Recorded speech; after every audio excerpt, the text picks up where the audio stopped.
Bienvenidos a un nuevo episodio de El Hampa Bruta, el canal donde exponemos la cruda realidad del crimen organizado sin filtros ni adornos. Aquí desentrañamos las historias de quienes han construido imperios de violencia, poder y corrupción, y analizamos el impacto que dejan en las sociedades que dominan. En este capítulo, nos adentramos en la historia de la familia michoacana, un cártel con raíces en el narcotráfico y el fanatismo religioso, pero que con el tiempo se transformó en una de las organizaciones criminales más despiadadas de México. Exploraremos su ascenso, sus líderes, sus métodos de terror y el por qué, a pesar de los golpes del gobierno, sigue operando con impunidad. Prepárense, porque lo que van a escuchar no es una leyenda ni una historia de ficción. Es la dura realidad de un país donde el miedo se ha convertido en un negocio y la violencia en una moneda de cambio. Michoacán, una tierra fértil de aguacates y limones, pero también de algo más oscuro. En sus montañas, entre los caminos polvorientos y las veredas ocultas, germinó una organización criminal que transformaría la historia del narcotráfico en México: la familia michoacana. Su origen se remonta a la década de los 80, cuando un grupo de vigilantes clandestinos decidió combatir el narcotráfico con sus propias reglas. Pero el poder corrompe, y lo que comenzó como un movimiento de justicia pronto derivó en una estructura criminal con tentáculos en el tráfico de drogas, la extorsión y el secuestro. No tardaron en forjar alianzas con otros cárteles, y en los 90 se unieron al poderoso cártel del Golfo para expulsar a sus rivales, la familia Valencia. Nazario Moreno González, conocido como El Chayo, emergió como el líder espiritual de la organización. Su influencia iba más allá de lo criminal. Se veía a sí mismo como un mesías, imponiendo un código de conducta basado en su propia Biblia. Quienes lo seguían debían abstenerse de consumir drogas, promover valores familiares y obedecerlos sin cuestionamientos. Pero tras esta fachada de moralidad, su cártel torturaba, decapitaba y controlaba pueblos enteros. La década de los 2000 marcó su auge. Mientras la violencia escalaba en Michoacán, el gobierno de Felipe Calderón emprendió una ofensiva militar contra el crimen organizado. Pero la familia michoacana no se doblegó. En 2009, su líder operativo, Servando Gómez Martínez, La Tuta, realizó una llamada en vivo a una estación de radio local. «Somos un mal necesario, solo queremos paz y tranquilidad», declaró con cinismo. Sin embargo, la guerra interna estaba a punto de comenzar. La captura de varios de sus líderes y la presión del gobierno llevaron a una fractura inevitable. En 2011, la organización se partió en dos. Por un lado, los que mantenían el nombre original, liderados por José de Jesús Méndez Vargas, el Chango Méndez. Por otro, los que adoptaron el nombre de los Caballeros Templarios, bajo el mando de La Tuta y Enrique Plancarte Solís. La escisión desató una masacre sin precedentes en Michoacán y los estados aledaños. Los hermanos se convirtieron en enemigos y el territorio se bañó en sangre. La familia michoacana perdió su dominio en su propio bastión y se vio obligada a replegarse a Guerrero y el Estado de México. La guerra apenas comenzaba. El ascenso de la familia michoacana fue un fenómeno sin precedentes en el mundo del crimen organizado. Mientras otros cárteles operaban bajo estructuras más convencionales de narcotráfico y violencia, este grupo implantó un modelo de adoctrinamiento que mezclaba religión, disciplina y una visión distorsionada de la justicia. La organización no solo controlaba el tráfico de metanfetaminas en Michoacán, sino que también infiltraba comunidades, imponía su propia ley y moldeaba la mentalidad de sus seguidores con una ideología que ellos mismos llamaban la verdadera justicia. Con la caída de su líder espiritual, Nazario Moreno González, en diciembre de 2010, la familia se encontraba en una encrucijada. Oficialmente, el gobierno mexicano había declarado su extinción en 2011 tras la captura de Jesús Méndez Vargas, alias El Chango Méndez. Pero la realidad en las calles contaba otra historia. En lugar de desaparecer, la organización se fracturó en dos facciones. una que conservó el nombre original y otra que se autoproclamó los Caballeros Templarios, bajo el liderazgo de Servando Gómez Martínez, alias La Tuta, y Enrique Plancarte Solís, alias Quique Plancarte. Este cisma desató una guerra sin tregua en Michoacán y sus alrededores. El derramamiento de sangre se intensificó cuando ambos grupos, antiguos aliados, se convirtieron en enemigos mortales. Mientras los caballeros templarios trataban de presentarse como una versión más refinada de la familia michoacana, con códigos de honor y un supuesto respeto por la población, la realidad era otra. Su brutalidad y control sobre el territorio no tenían límites. Pero el verdadero punto de inflexión llegó en 2014, con la caída de José María Chávez Magaña, alias El Pony, quien había tomado el liderazgo de lo que quedaba de la familia michoacana. Su captura marcó el inicio de una nueva era para el cártel, donde dos nombres emergieron con fuerza: Johnny Hurtado Olascoaga, alias El Pez, y José Alfredo Hurtado Olascoaga, alias La Fresa. Los hermanos Hurtado Olascoaga no tardaron en consolidar su poder en el sur del Estado de México y Guerrero. Con la fragmentación de los Caballeros Templarios y la creciente amenaza del Cártel Jalisco Nueva Generación, CJNG, la familia michoacana tuvo que adaptarse para sobrevivir. Atrás quedó el discurso pseudo-religioso y la imagen de un grupo con supuestos valores morales. Ahora, el negocio se centraba en la violencia extrema, el secuestro y la extorsión. Bajo el mando de El Pez y La Fresa, la organización cambió su modus operandi. Si bien aún mantenían el tráfico de metanfetaminas como una de sus principales fuentes de ingresos, se diversificaron en otros crímenes de alto impacto. Controlaban carreteras, cobraban derecho de piso a comerciantes y hasta imponían cuotas a los gobiernos municipales para permitirles operar sin represalias. Uno de los episodios más oscuros de esta nueva etapa se vivió el 30 de junio de 2014 en la matanza de Tlatlaya. Ese día, 22 presuntos criminales fueron ejecutados por el ejército mexicano en un operativo que, según las investigaciones, había sido orquestado con la complicidad de los propios hermanos Hurtado Olascoaga. La masacre tenía un propósito claro: eliminar a los últimos leales a El Pony y consolidar el liderazgo de El Pez y La Fresa en el territorio. El gobierno trató de justificar la matanza como un enfrentamiento contra el cártel Guerreros Unidos, pero los hechos no cuadraban. Tlatlaya no era una zona de influencia de Guerreros Unidos, sino un bastión de la familia michoacana. En realidad, lo que presuntamente ocurrió fue una limpieza interna dentro del propio cártel, con el ejército sirviendo como el ejecutor involuntario o cómplice de la jugada. El impacto de esta matanza fue tal que provocó una fuerte reacción a nivel nacional e internacional. Organismos de derechos humanos denunciaron la ejecución extrajudicial y el caso puso en entredicho la supuesta estrategia del gobierno contra el crimen organizado. Mientras tanto, la familia michoacana, ahora bajo el control total de los hermanos Hurtado Olascoaga, se consolidaba en nuevas plazas. Con Michoacán prácticamente perdido ante la incursión del CJNG, la organización trasladó su centro de operaciones al Estado de México, donde se expandió con fuerza en municipios como Valle de Bravo, Tejupilco, Amatepec, Tlatlaya y Sultepec.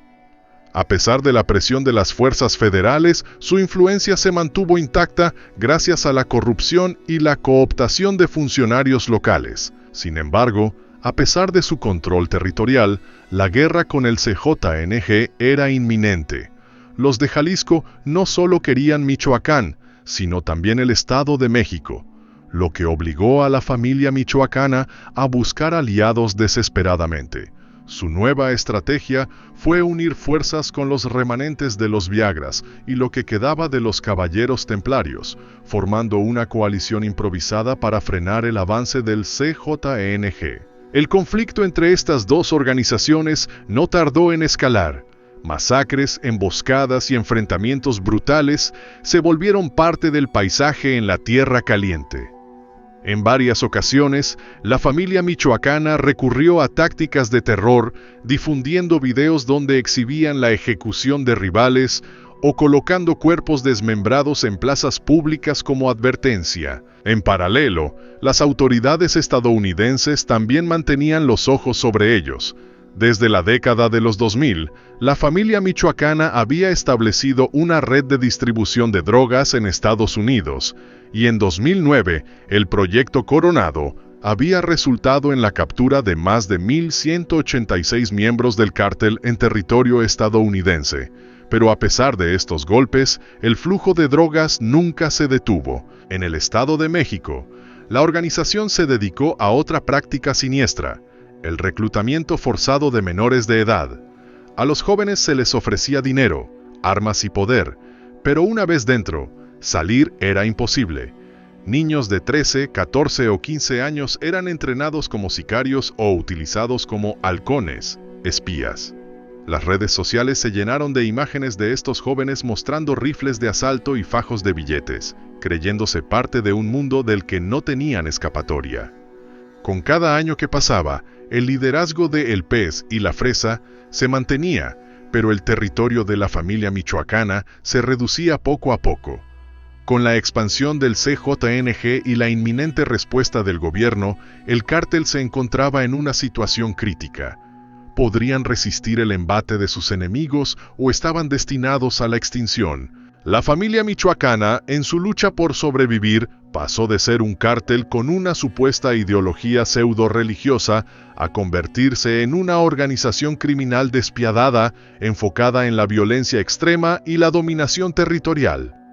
Con el avance del cártel Jalisco Nueva Generación, el CJNG, y la presión de las fuerzas federales, los hermanos Johnny y José Alfredo Hurtado Olascoaga, alias El Pez y La Fresa, sabían que su única opción era fortalecer su control en el Estado de México y Guerrero, donde aún tenían poder. A medida que perdían terreno en Michoacán, su brutalidad aumentó. El secuestro y la extorsión se convirtieron en sus principales fuentes de ingresos.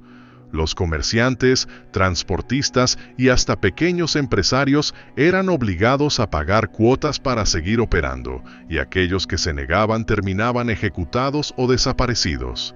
La familia michoacana se aseguró de que todos supieran lo que pasaba con los que desobedecían. Cuerpos desmembrados y narcomensajes fueron hallados en plazas públicas, carreteras y hasta en iglesias. El cártel también comenzó a utilizar tácticas más sofisticadas para mantener su control.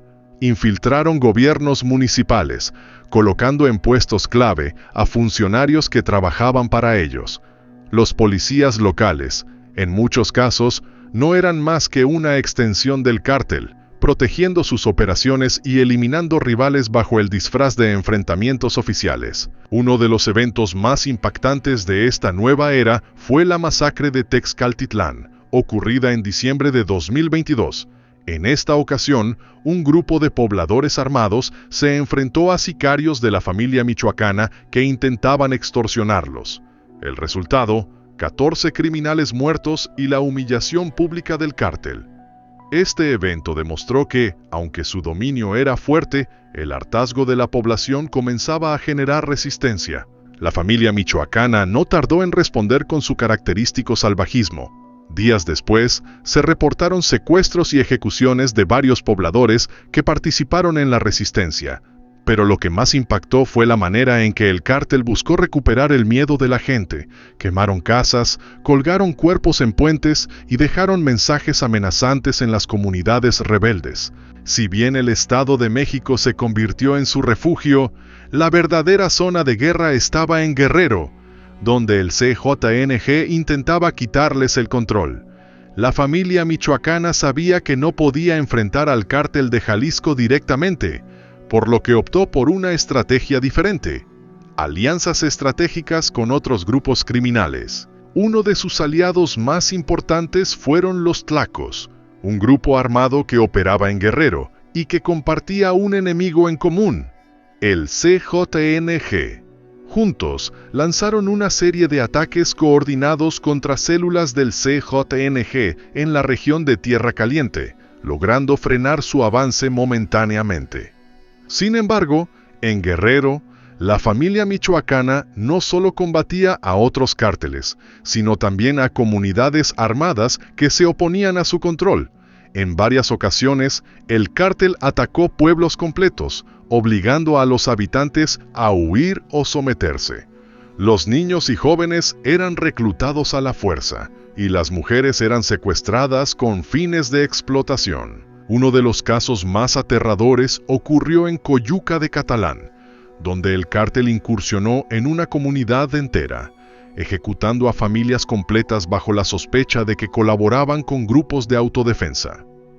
Las imágenes de los cuerpos apilados en la carretera y los videos de la masacre circularon en redes sociales, reforzando la reputación de terror de la familia michoacana. La guerra en Guerrero se convirtió en un baño de sangre sin control. En 2023, los enfrentamientos dejaron cientos de muertos, con pueblos enteros desplazados por el miedo. Las autoridades, en muchos casos, se mostraban incapaces de frenar la violencia. Mientras consolidaban su control en el Estado de México y Guerrero, la familia michoacana intentó expandirse a Morelos, territorio dominado por el grupo criminal Los Rojos y con una fuerte presencia del CJNG. La estrategia era clara: tomar rutas clave para el tráfico de drogas y la extorsión. En 2023, el cártel logró establecer presencia en municipios como Huitzilac y Cuernavaca, donde comenzaron a aplicar su sistema de cobro de cuotas a comerciantes y transportistas. Sin embargo, la Policía Estatal y la Guardia Nacional lanzaron varios operativos para frenar su avance. En respuesta, la familia michoacana comenzó a atacar directamente a las fuerzas de seguridad. Uno de los ataques más impactantes ocurrió en septiembre de 2023, cuando un convoy de policías fue emboscado en Zacualpan de Amilpas. El enfrentamiento dejó varios agentes muertos y demostró que el cártel no tenía miedo de enfrentarse directamente con las fuerzas del orden. Este tipo de agresiones no eran nuevas. Desde años atrás, la organización había perfeccionado su táctica de atacar a las fuerzas del gobierno para sembrar el terror. En varias ocasiones, sicarios del cártel colocaron explosivos en carreteras o emboscaron a patrullas enteras, dejando mensajes amenazantes contra las autoridades. A pesar de los operativos en su contra, la familia michoacana se mantenía fuerte. Sus líderes, el Pez y la Fresa, habían logrado sobrevivir a múltiples intentos de captura, gracias a su red de informantes y protección dentro del gobierno. Pero la pregunta seguía en el aire: ¿hasta cuándo podrían seguir operando con impunidad? A pesar de las constantes operaciones militares en su contra, la familia michoacana ha demostrado una resiliencia sorprendente.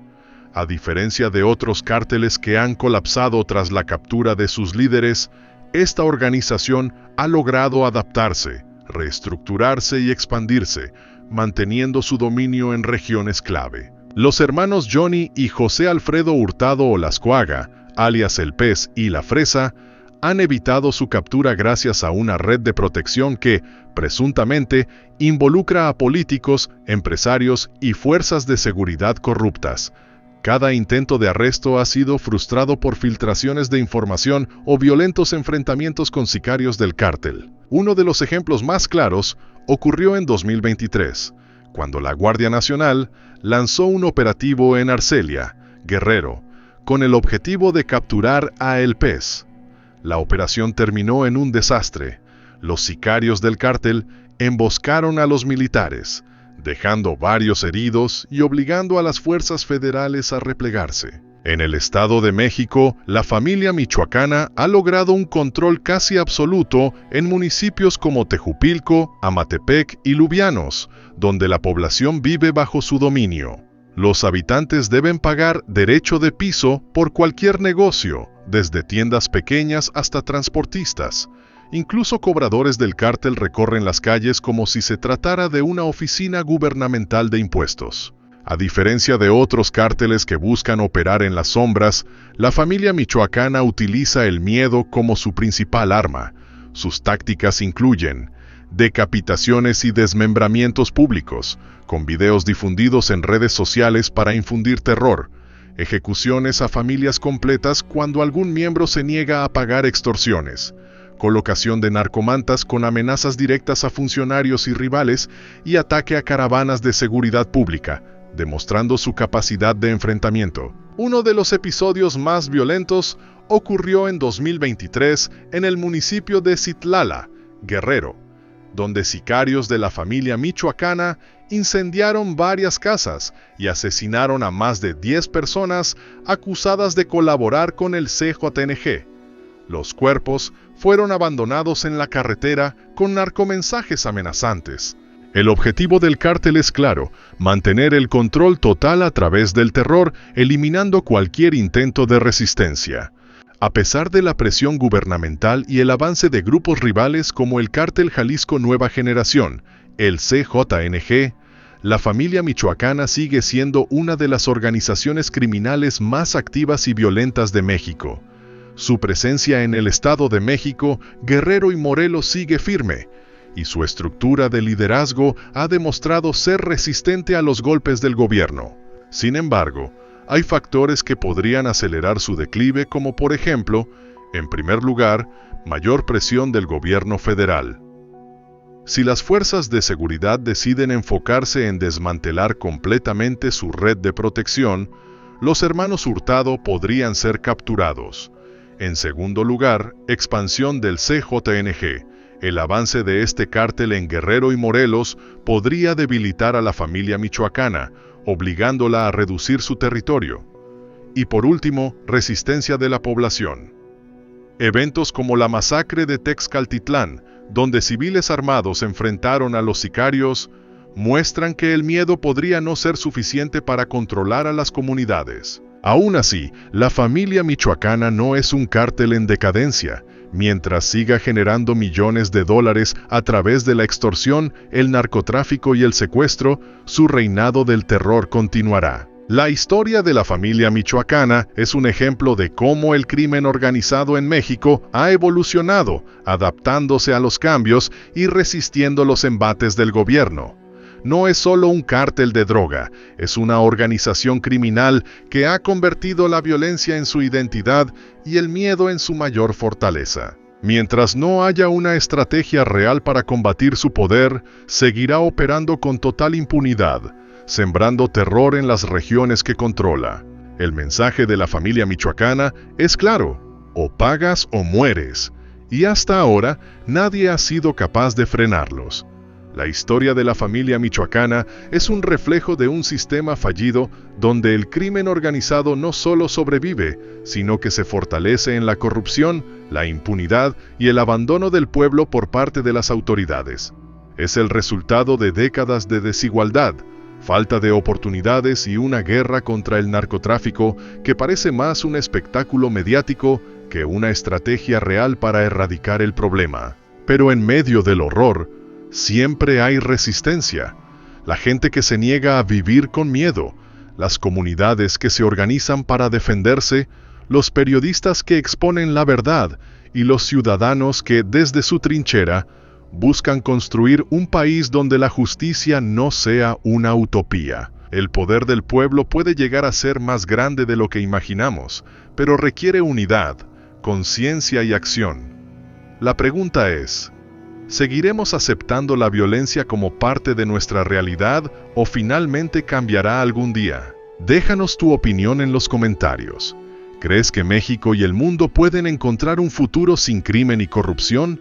¿O estamos condenados a repetir esta historia una y otra vez? Si esta historia te impactó, no olvides dejar tu comentario y compartir este video.